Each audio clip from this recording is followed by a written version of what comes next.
하나님 말씀은 신약성경 야고보서 1장 1절 말씀입니다. 오늘부터 우리가 야고보서를 주일 오후마다 나눌 겁니다. 이제 야고보서 강의를 시작할 건데요. 오늘 첫날입니다. 야고보서 1장 1절 한 절인데 한 목소리로 같이 읽도록 하겠습니다. 자막을 띄워주시면 같이 보도록하겠습니다. 시작. 하나님과 주 예수 그리스도의 종 야고보는 흩어져 있는 12지파에게 문안하노라. 아멘. 오늘부터 우리가 야고보서 은혜로 말씀을 나누고자 합니다. 저도 오늘 오전 예배 드리고 또 이어서 오후 예배 드리다 보니까 굉장히 시간이 촉박한 것 같아요. 저도 이렇게 점심 식사 빨리 끝나고 또 제 책상에 가서 오후에 전할 말씀을 또 다시 한번 점검하고 기도하고 왔습니다. 아마 여러분들도 점심 드시고 또 순예배 드리고 이 자리에 오시느라 참 바쁘셨겠어요. 그죠? 그렇지만 하나님께서 주시는 더 큰 은혜가 있지 않을까라는 생각을 합니다. 오늘은 야고보서 1장 1절 말씀을 중심으로 낙타 무릎 야고보라는 제목으로 귀한 은혜를 함께 나누겠습니다. 오늘날 우리 신앙인들의 딜레마는 신앙과 삶이 연결되어 있지 않다라는 것이에요. 신앙과 삶이 너무나도 이질적이다라는 거예요. 신앙생활이라고 한다면 흔히 교회를 몇 년 다녔느냐라는 것을 가지고 한 사람의 신앙을 이렇게 가늠하는 것 같아요. 그런데 믿는다고 하는데 믿음의 결과물인 행위가 나타나고 있지 않는다면 그 사람은 아무리 교회를 오래 다녔어도 마치 장롱 운전면허증을 갖고 있는 것과 같습니다. 우리가 오랫동안 교회를 다니는 사람들을 마치 장롱 운전면허증을 갖고 있다라고 하는 것은 서류상에는 분명히 사고 경력이 없어요. 근데 알고 봤더니 그분이 전혀 운전을 해본 적이 없기 때문에 서류상에 어떤 사고 경력이 없는 것이죠. 이처럼 믿음과 행함은 일치되어야 하는 것입니다. 믿음이 운전면허증이라고 한다면 행함은 그 운전면허증을 가지고 실제로 운전하는 거예요. 안전하게 운전하는 것이 그게 행함이라고 말할 수 있습니다. 흔히 로마서와 야고보서 이 두 권의 책을 사람들 사이에는 서로 충돌되지 않느냐라고 말하는 사람이 있습니다. 왜 그렇게 하느냐면 사도 바울이 쓴 로마서는 믿음으로 구원을 받는다라고 강조하고 있다면 야고보서는 행함으로 구원받잖아. 행함을 강조하고 있기 때문입니다. 그런데 로마서와 야고보서는 충돌하고 있는 것이 아니라 서로 보완하고 있어요. 로마서와 야고보는 각각의 편지를 쓴 대상자들이 달랐기 때문에 그러했던 거예요. 무슨 말이냐면 사도 바울이 쓴 로마서는 로마 교회에 보내는 편지이잖아요. 로마 교회의 성도들은 아직 초신자들입니다. 아직 믿음이 없습니다. 그들에게는 믿음으로 구원받아, 예수님을 믿으면 구원받는 거야, 이것을 강조한 거예요. 하지만 야고보서는 다릅니다. 오늘 본문 1절에 보면은 흩어져 있는 12지파에게 문안하노라. 흩어져 있는 12지파, 다시 말하면 세계 전방으로 흩어져 있는, 오늘로 말하면 디아스포라 유대인들, 이미 오래전부터 교회를 다니고 있는 기존 신자들을 말합니다. 그들에게 보내는 편지가 야고보서입니다. 오랫동안 신앙생활을 한 사람들에게는 굳이 있잖아요, 믿음으로 구원받아, 이런 말을 계속할 필요 없습니다. 이미 구원받았잖아요.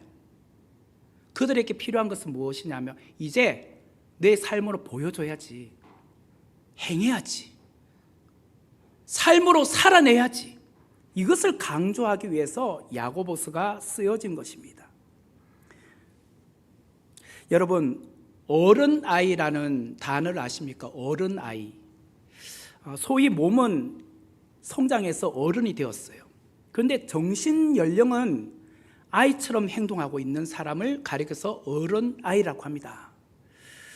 20대 청년입니다. 분명히 나이가 벌써 20살이 넘었고 키도 크고 덩치도 있어요. 그런데 말하는 것이나 행동하는 것을 보면은 3살처럼 혹은 5살 아이처럼 이렇게 말해요. 엄마, 아빠, 이거 해줘야지, 저거 해줘야지, 안 주면 삐질 거야. 만약에 20살 넘은 그 청년이 이렇게 말한다면 그게 제정신입니까 지금? 아니겠죠. 신앙생활도 마찬가지예요.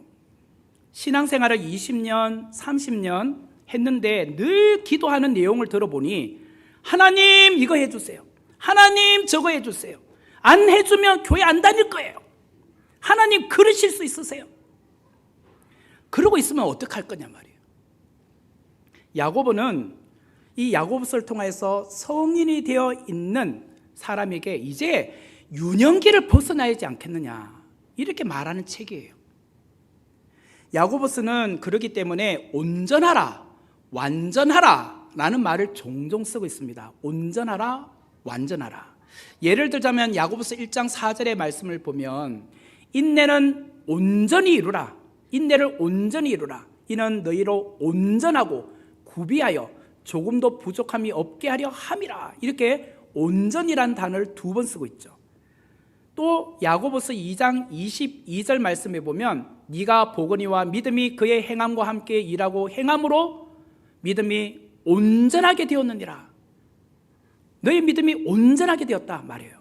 그리고 야고보서 3장 2절에도 우리가 다 실수가 많으니 만일 말에 실수가 없는 자라면 곧 온전한 사람이라 능히 온몸도 굴레 씌우리라.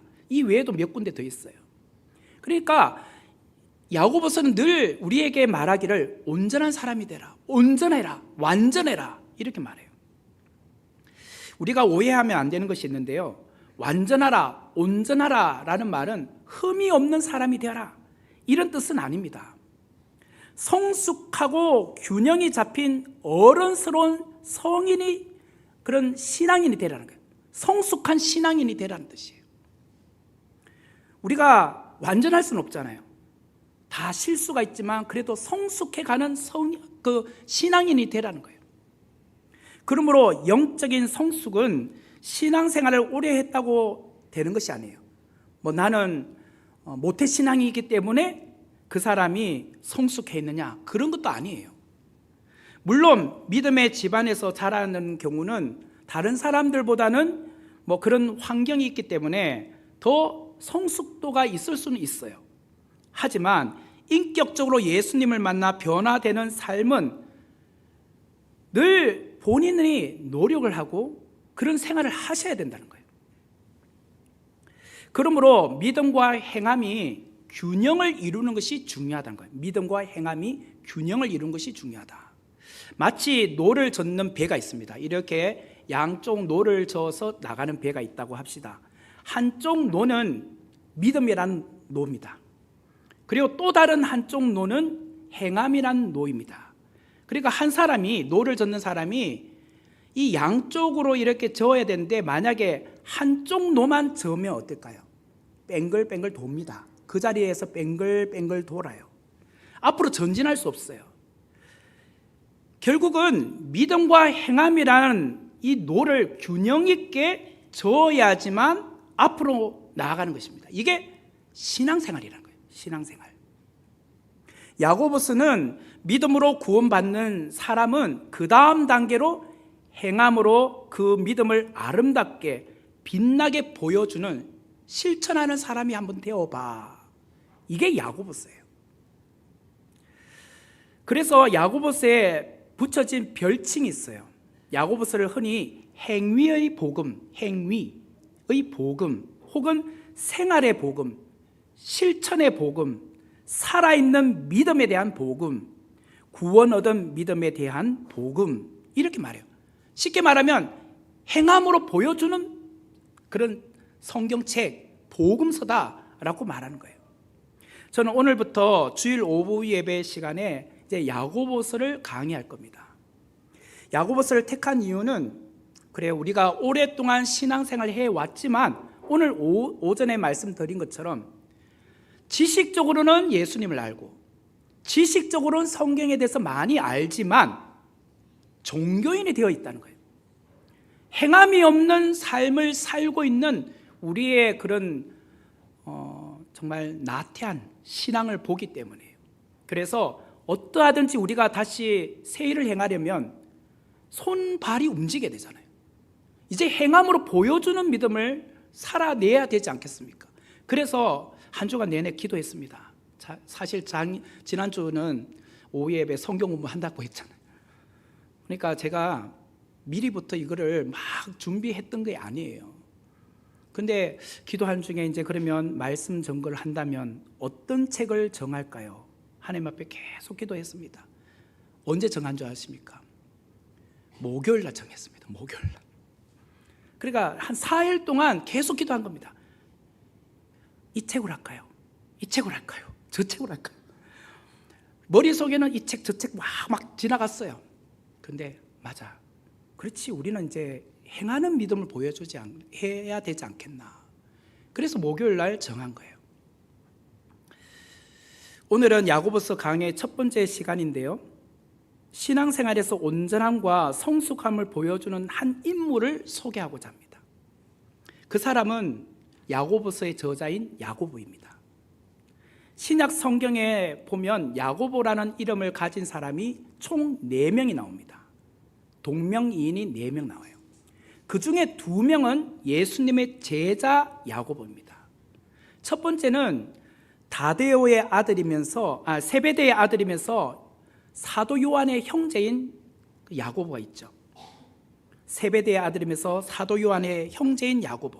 또 다른 한 사람은 알페오의 아들 야고보가 있어요. 이 2 사람은 예수님의 제자입니다. 그에 비해서 예수님의 제자 중에 또 이런 사람이 있어요. 다데오. 아까는 알페오의 아들 야고보. 제가 그렇게 말했죠, 정확하게. 네네, 혹시나 헷갈려서. 그리고 근데 지금 3번째 사람은 제자의 이름 가운데 다데오라는 사람인데 그 사람의 아버지가 야고보가 있어요.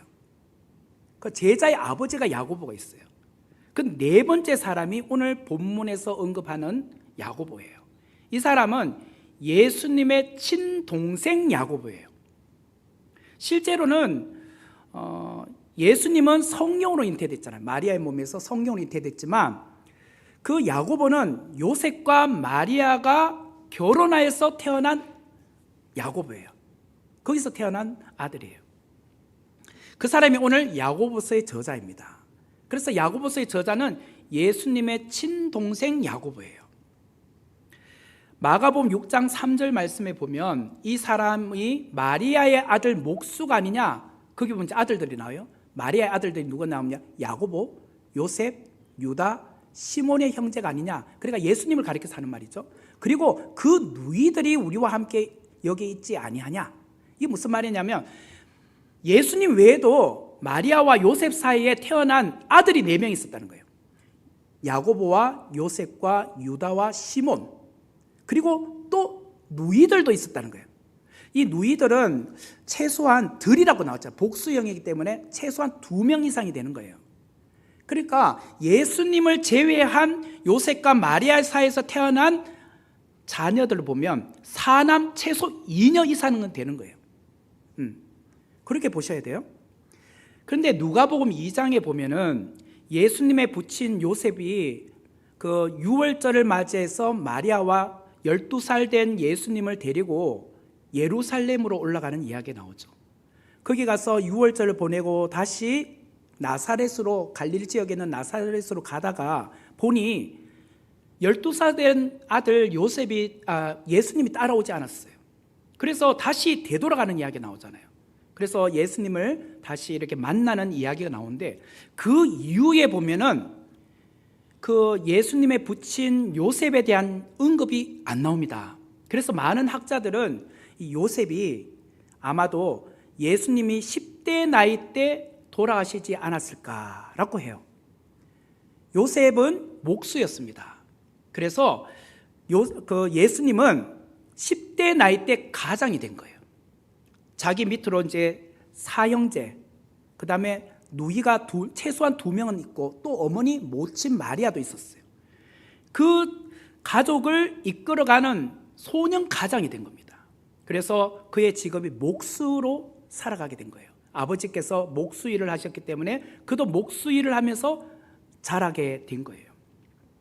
그런데 어느 날 예수님이 이제 30살이 되었습니다. 예수님이 30살 되었더니 나는 하나님의 아들이야.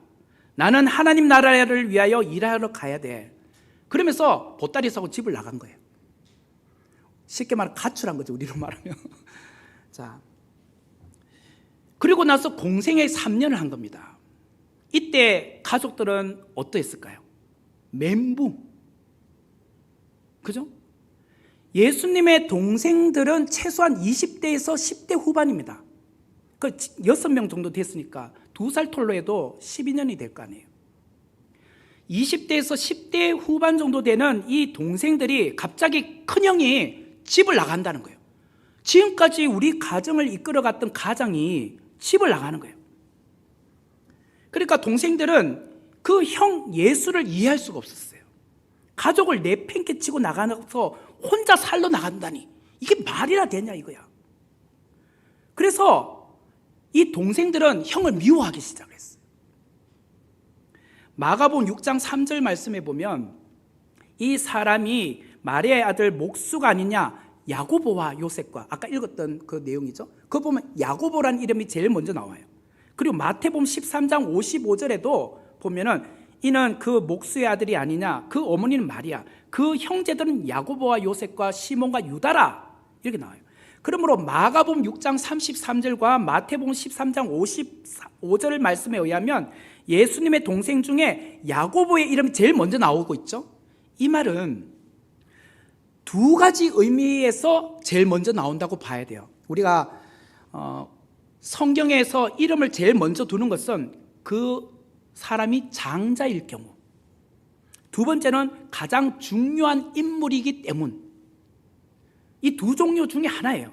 근데 많은 신학자들은 야고보를 가장 먼저 언급한다는 것은 장자일 가능성이 높다고 해요. 그러니까 예수 다음 밑에 형제예요. 그러면 내가 야고보라고 합시다. 예수님이 갑자기 나 이제 떠날 거야, 사역하러 나가, 그러면서 집을 나갔을 때 누구보다도 야고보는 예수님이 미웠을 거예요. 이제 내가 가장이 돼야 되니까. 이 무거운 짐을 나한테 다 맡기고 나가? 그래서 야고보는요, 예수님을 살아생전 믿지 않았어요. 예수님을 구세주로 믿지 않았어요. 그러다가 예수님을 하나님의 아들로 언제 믿게 되었느냐? 부활하신 예수님을 만나고 나서 그때서 비로소 예수님을 구세주로 믿게 되었어요. 그 내용이 고린도전서 15장 5절부터 8절에 나와요. 고린도전서 15장 5절부터 보면 게바에게 보이시고, 게바는 베드로예요. 후에 12제자에게와 그 후에 500여 형제에게 일시에 보이셨나니 그 중에 지금까지 대다수는 살아있고 어떤 사람은 잠들었으며, 7절 말씀 중에 그 후에 야고보에게 보이셨으며, 여기서 야고보가 예수님의 형제 야고보를 말해요. 그 후에 모든 사도에게와 8절 맨 나중에 만삭되지 못하여 난 자, 곧 사도 바울 본인에게도 내게도 보이셨느니라고 말해요.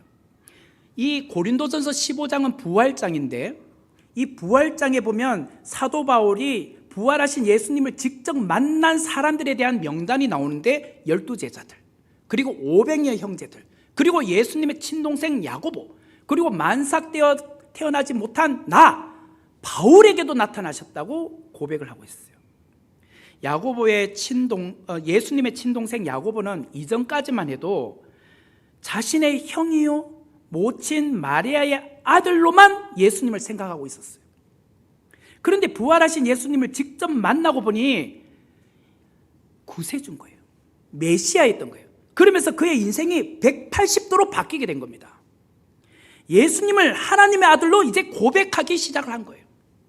그리고 야고보는 오순절 마가다락방에서 여러 믿음의 형제들과 120명의 문도다고 하죠. 함께 기도하는 중에 성령을 체험하게 됩니다. 이것이 사도행전 1장 14절에 나와요. 우리도 마찬가지죠. 예수님에 대한 지식을 가지는 것은 누구나 할 수 있습니다. 성경의 내용을 많이 알고 있으면 우리는 성경에 대해서 박식할 수 있어요. 그러나 성경의 말씀에서 그 예수님이 나의 구세주다, 하나님의 아들이다 라는 것을 믿는 믿음이 중요하다는 거예요. 믿는 믿음. 나랑 30년 같이 20몇 년을 같이 한 집에서 같이 밥을 먹고 한 방에서 잠을 잤던 야고보도 예수님을 하나님의 아들로 믿지 않았다는 거예요. 그러나 부활하신 예수님을 만나고 나더니 진짜 메시아라는 것을 알게 된 거예요. 오늘 본문 1절의 말씀을 다시 보면 하나님과 주 예수 그리스도의 종 야고보는 이라고 나와요. 하나님과 주 예수 그리스도의 종 야고보라고 본인을 소개합니다. 이 말을 보면요, 굉장히 놀라운 고백이에요. 왜 그런가? 야고보는 이렇게 말하지 않았어요. 요셉과 마리아의 아들이요, 예수님의 친동생 야고보는 이렇게 말하지 않았어요. 나는 요셉과 마리아의 아들이고 예수님의 친동생 야고보야. 이렇게 시작하고 있지 않아요. 야고보는 육신의 친형 예수의 동생 야고보로 자신을 소개한 것이 아니라 하나님과 주 예수 그리스도의 종 야고보는 이라고 자신을 소개함으로 야고보서를 시작하고 있습니다.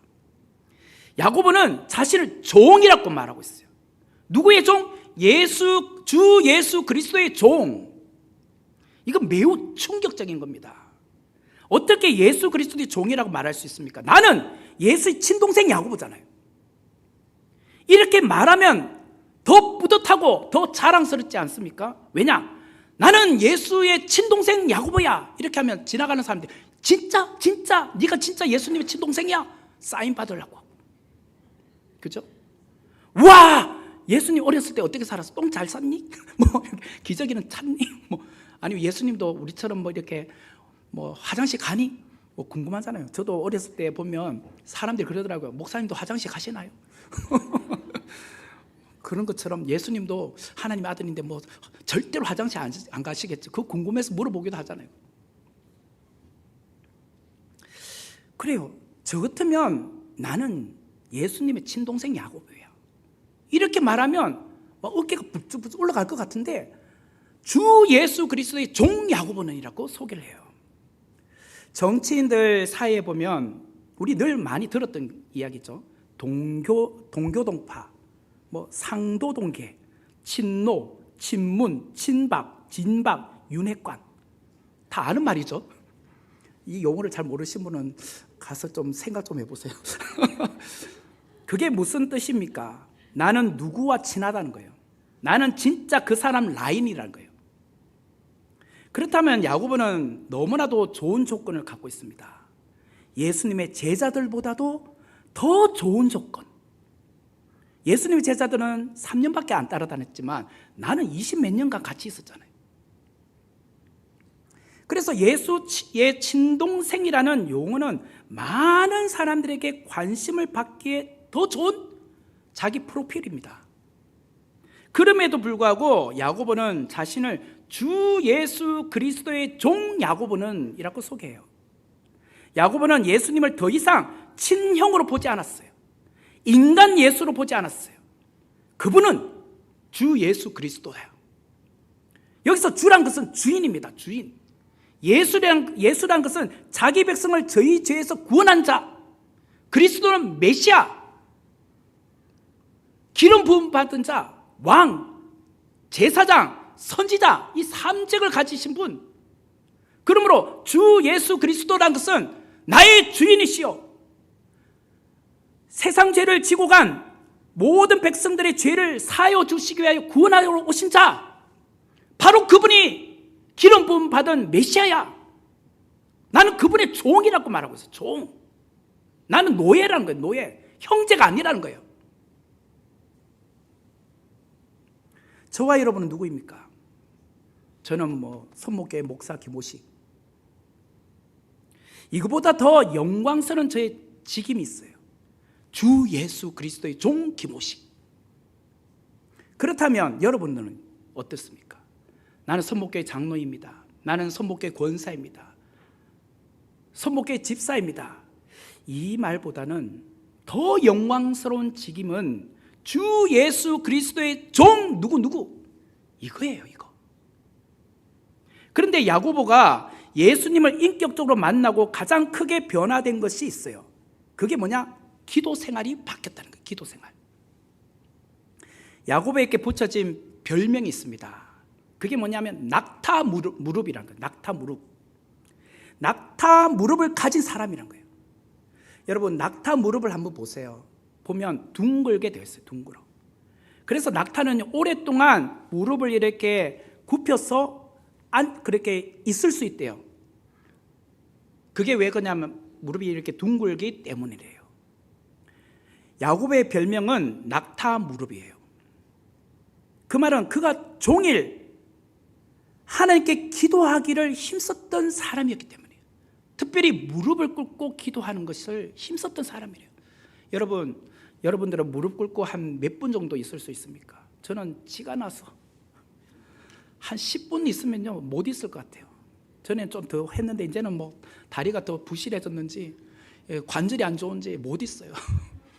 그냥 자리에 앉아 있으라만 있겠는데 힘들더라고요. 야고보는 그처럼 기도의 사람이었어요. 야고보는 부활하신 예수님을 만나기 전까지는 예수님을 하나님의 아들로 믿지 않았습니다. 종전에는 유대인으로서 구약의 율법을 지키며 종교적인 기도를 해왔던 사람이에요. 그랬던 사람이 이렇게 낙타 무릎이 되어서 늘 기도하다 보니까 기도의 능력을 체험하게 되었어요. 그렇다면 야고보는 언제 기도를 배웠을까요? 오순절 성령 강림 사건을 통하여 기도를 배웠습니다.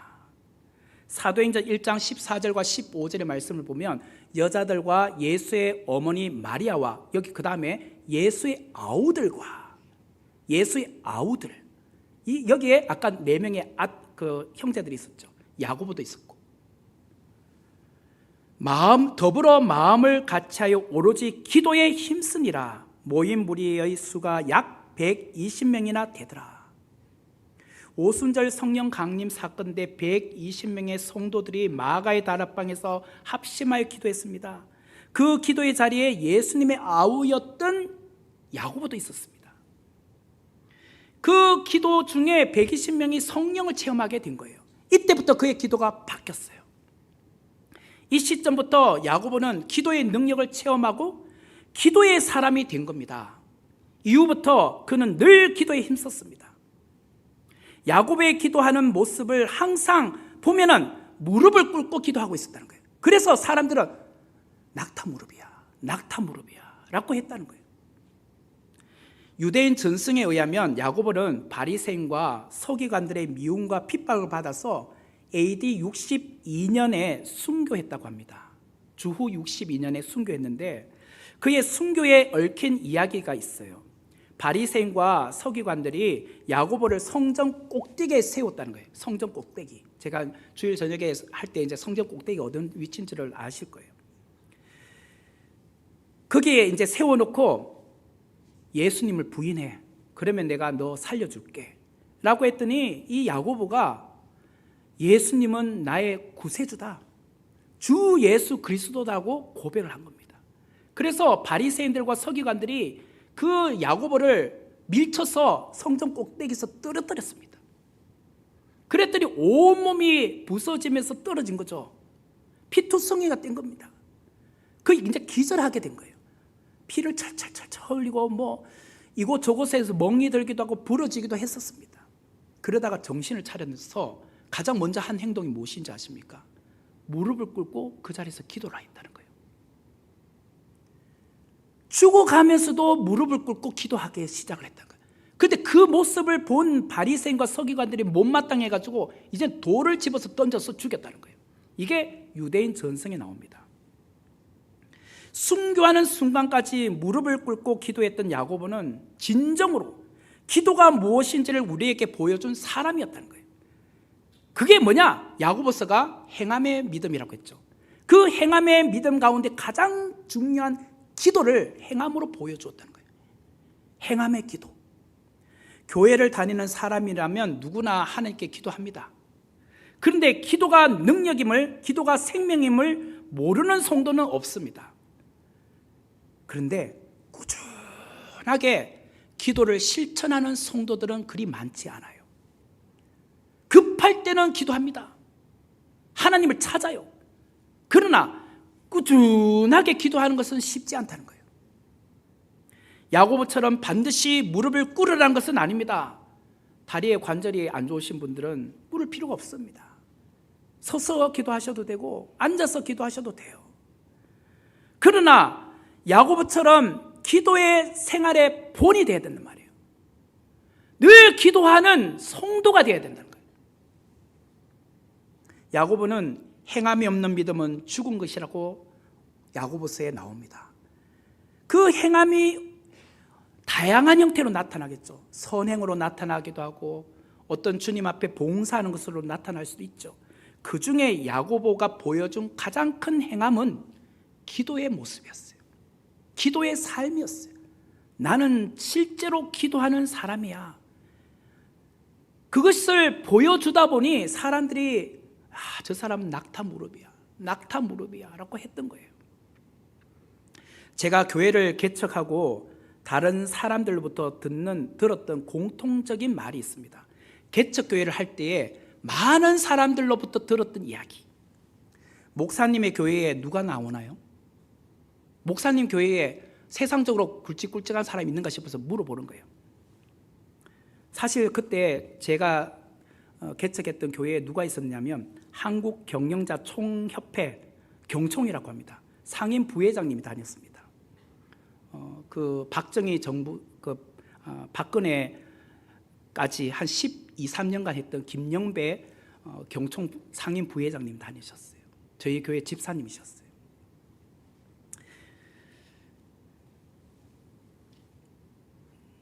사람들의 관심은요, 누가 다니냐가 중요한 거예요. 누가 다니냐. 어떤 사람이 성도로 있느냐, 교회 재정은 어느 정도 들어오느냐요. 그에 관심이 있어요.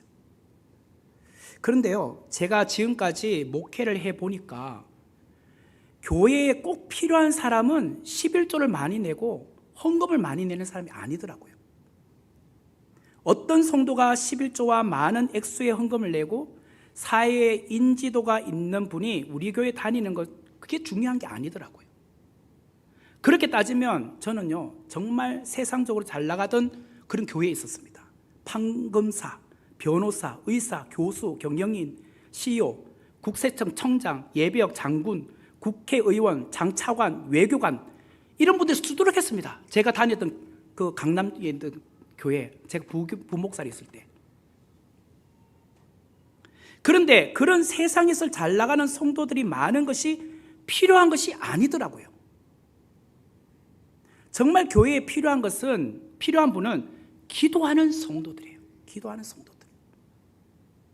하나님을 사랑하고 교회를 사랑하고 함께 교회를 세워가는 성도들이 많은 그런 교회가 정말 귀한 거예요. 교회에 꼭 필요한 사람은 누구냐? 11조를 많이 내는 사람이 아니라 기도하는 성도들이 많은 교회가 정말 귀한 교회예요. 기도하는 사람이 많은 교회는 부흥합니다. 기도하는 사람의 가정은요, 행복해지고 기도하는 사람의 기업은 성장해요. 사사시대의 특징이 무엇인지 아십니까? 각각 자기의 소견에 옳은 대로 행했다. 이 말은 기도 없는 삶을 살았다는 뜻이잖아요. 기도하는 어른이 없었다는 것이에요.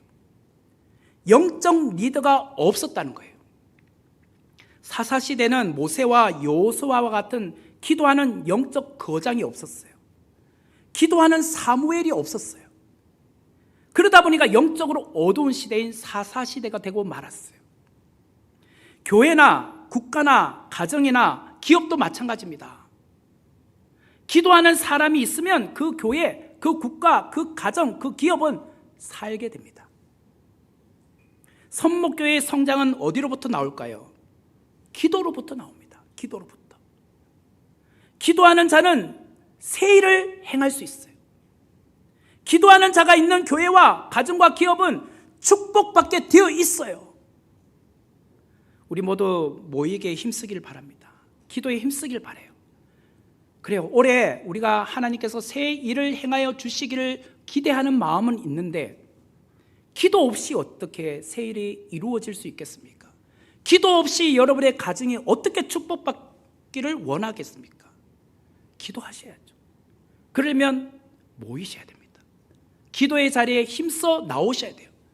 그리고 각자 있는 자리에서 정말 낙타 무릎이 되십시오. 기도하는 어른이 되십시오. 기도하는 한국교회는 죽지 않습니다. 망하지 않습니다. 세상은 지금 뭐 3월 중순에 뭐 어떻게 될 것인지 막 혼란스럽잖아요. 이럴수록 우리는 기도해야 됩니다. 기도해야 나라도 안정되고, 기도해야 교회도 성장하고, 기도해야 여러분 가정도 복받습니다. 그런 은혜가 있는 우리 모두가 되기를 주의 이름으로 축원합니다.